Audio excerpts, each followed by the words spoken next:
everyone, we're back with episode 2. Today we are going to talk about locations of San Pedro in relation to the island itself, what the different accommodations are for lodging, and then a little bit about golf cart rentals and the things that you need to know about getting your golf cart. If you have something to jot some notes down, this might be a good episode to maybe take some notes and look back at some things later, just in relation to, I'm going to give some location markers and things like that. It might be helpful to go back and look at like a Google map of the island and really see where things are in relation to some of the places that we're going to mention in this video. So I think first of all, explaining Ambergris Caye, and in some of our other videos we are going to make some recommendations on some YouTube videos and other people that have videos out there explaining the island itself. So the first thing to really know is if you hear somebody in a YouTube video explain it as Ambergris Caye or Kai, things like that, those are going to be AI generated mispronunciations and probably not locals. So the first thing to know from kind of a bird's eye view is the island itself is named Ambergris Caye. Within Ambergris Caye is the main town of San Pedro, which sits probably about lower southern part of the island. And a lot of times people will reference the island in relation to San Pedro as either north of the bridge or south of the bridge.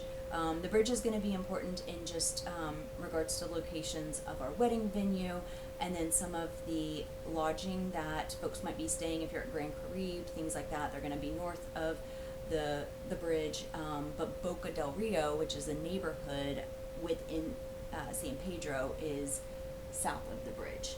So something to maybe jot down and look up later is just San Pedro in relation to the bridge on the island itself. So one thing to know about the hotels, there are a couple different ways to get lodging, a couple different places to get lodging. Some of y'all might already have your accommodations made reserved. There are some Airbnbs on the island. They tend to be further away. So if you're looking at renting a condo or renting an Airbnb, those are going to be a little bit further away from the Boca del Rio area of San Pedro, where most of the activities are going to be.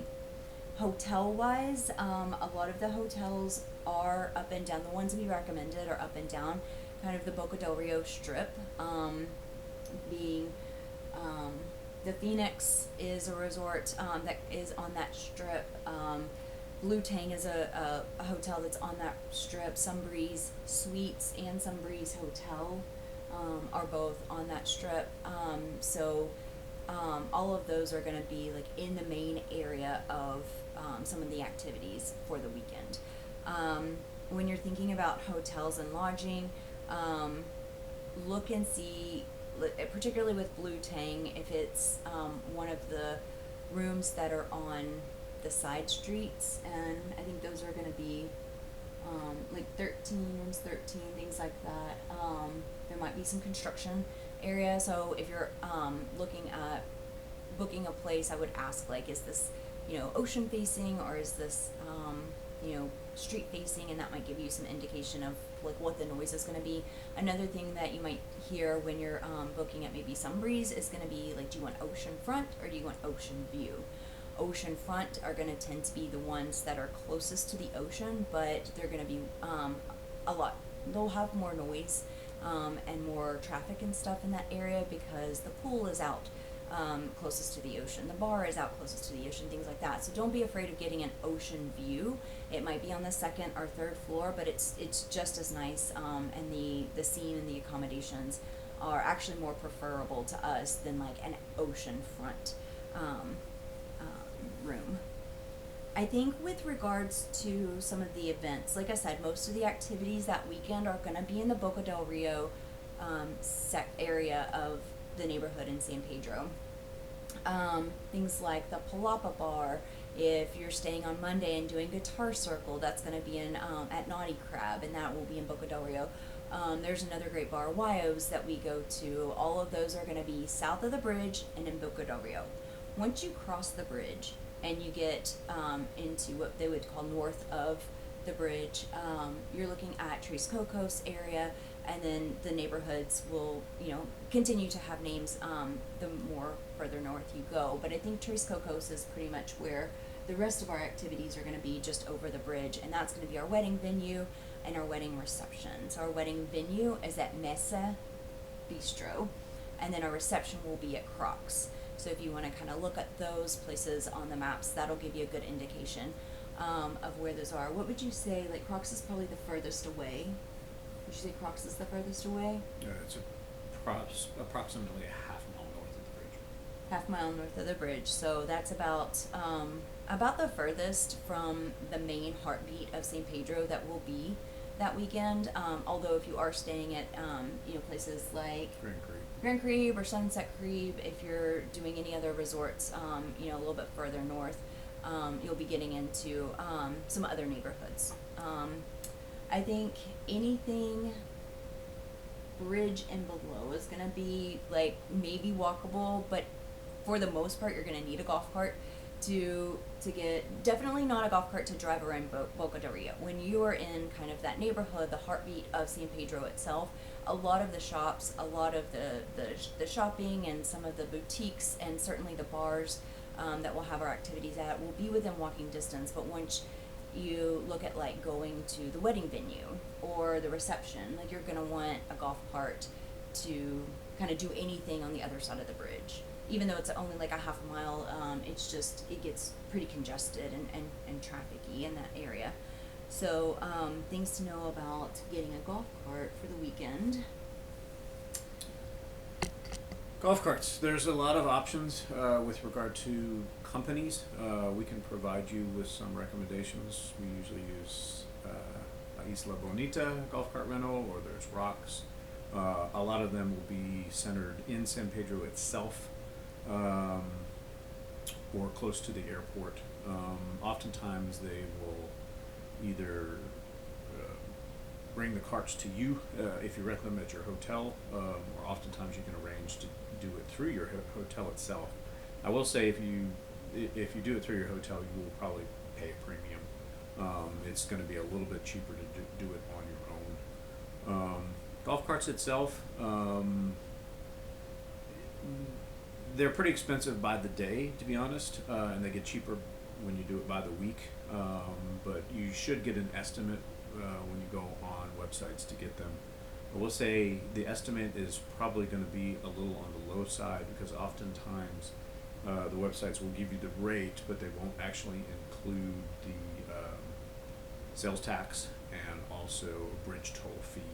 Because you will need a toll tag to get over the bridge, and most golf cart rentals will provide that to you. Just expect when you get an estimate on a website that you will probably end up spending probably 25% more with the final bill once they wrap in insurance, taxes, and the toll fee itself. Getting around San Pedro via golf cart, that is the majority of the traffic that you will have. There are some large earth-moving trucks that might be coming through the city itself. There are some cabs, but for the most part, everyone drives golf carts. It's a little frenetic, I'm not going to lie. It takes some getting used to. You're not going to have a lot of street signals, and people will be pulling in and out of you. There will be bikers riding bicycles in and around you. Zipping around. San Pedro itself has 3 main streets. They are not going to have street signs. That's front, middle, and back street. Front Street and Middle Street are one way through the town of San Pedro. But once you get north of the traffic circle in San Pedro, then Middle Street is essentially the one road going north over the bridge and north on the island, and that's 2-way. It's certainly, obviously the speed itself of golf carts kind of limits how scary it can be, but certainly you'll want to keep your head on the swivel a little bit with regard to people pulling Golf carts itself, you do need to make sure that anything you have on it, keep on your person. You will need to lock the golf cart when you leave it. It'll come with its own It'll lock. come with its own lock, and they will definitely give you instructions on making sure that you use it whenever you walk away from your golf cart itself. Most of the hotels you can park right in front of them, or just along the beach. It's certainly not, usually not an issue of finding a place to park the cart itself. You will need to, they may give it to you with a half tank of gas, they may give it with a full tank of gas. When you return it, you just have to return it with the same amount. There are 3 fueling stations on the island. There is one just north of the bridge and one in town. Those are the easiest to use. There's one south of town that I don't anticipate, unless you're staying south of town, that you'll even go by it itself.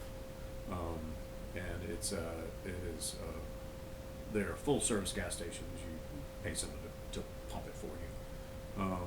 I would have cash for that. You sometimes can pay by card, but cash is probably best to use at the gas stations itself.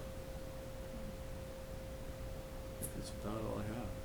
Yeah, I think when we get our golf cart, and we'll make sure that we have maps, and a couple of different maps, because I think having maps of specific places is a little bit different than having maps that can direct you like how to get there. So we'll have maps of shops and little things that you can see inside the town, and then we'll also have maps to kind of help you get to some of the locations, especially the ones that are going to be north of the bridge.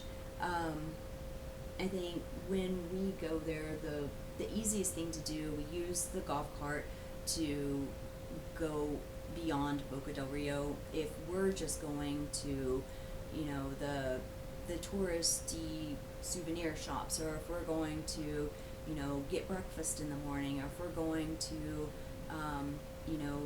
listen to a band at a beach bar or something like that, depending on where a hotel is. If it's in the Boca del Rio area, you'll probably just leave your golf cart parked, even though it's going to be, maybe a 10-minute walk or something like that. A lot of times it is easier than navigating the one-way streets and things like that. So if you can walk to it, you'll probably walk the majority of the places if you're staying in Boca del Rio.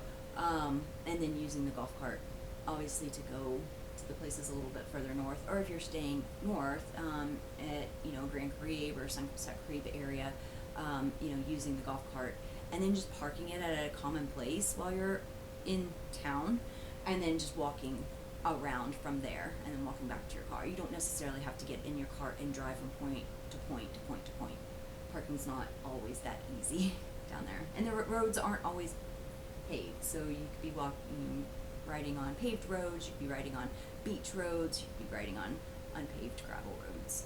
So the only other caution I would have is there are some pretty large speed bumps at various parts on the road, and if you hit them at full speed, you will definitely feel it. and your passengers will feel it. But the golf carts typically seat 4 people, so there's going to be, I don't know, I would say sometimes you can fit 3 in a bench seat, but there will be 2 bench seats. So there'll be a bench seat in the front facing, obviously the driver's going to be on the far left, and then a backwards bench seat in the back that can seat 2 to 3 people, depending on, if they're adults or children. So I would say a golf cart could easily fit 4 people, maybe 5. But then there are options for like bigger golf carts if like families or groups want to get like a golf cart for several people and have a 6-seater golf cart. There are those too. They don't have seat belts. Obviously I think that goes without saying. So you have to be careful. Use your discretion. But like I said, we'll make sure that y'all have maps, not only maps to get you around locally, but then maps to get you to some of the places that are a little bit further out. But I would say no place that we're gonna be doing any activities is gonna be much further than like maybe a mile to a mile and a half away from the main kind of heartbeat of the town. So, all right. If you have any questions, again, you can post your comments in below the video. You can also text us, call us. or email us. Our wedding email, I guess, our partnership email is trt.pbc@gmail.com. And we'll see you for episode 3. Thanks.